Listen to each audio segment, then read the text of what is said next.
Images of massacred civilians are raising pressure on the Obama administration to decide if it's time to get involved in the Syrian conflict. On Monday, Secretary of State John Kerry said there is little doubt the Syrian government used chemical weapons against its own people. What we saw in Syria last week should shock the conscience of the world.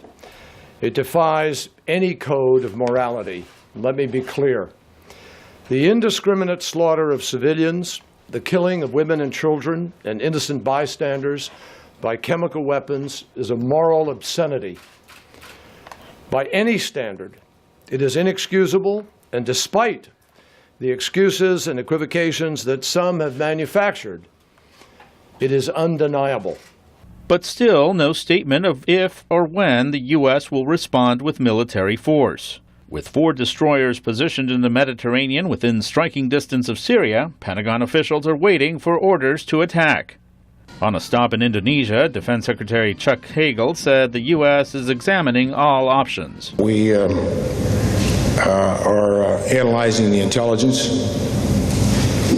and we will get the facts, and if there is any action taken, it will be in concert with the international community and within the framework of legal justification.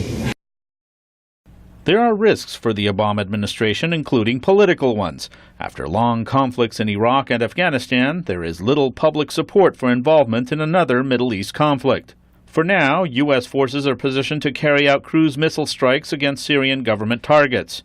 Michael Rubin at the American Enterprise Institute calls that a limited approach, but he says there is a risk the conflict could escalate and spread. The Obama administration is going to carefully consider the threat of retaliation, not necessarily just against American targets, but against neighboring allies. Fears of retaliation are evident in Israel, where people have been lining up to pick up gas masks.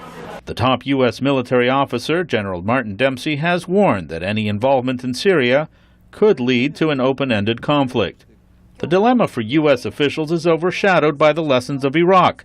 But in Kosovo, U.S. involvement was limited but also effective.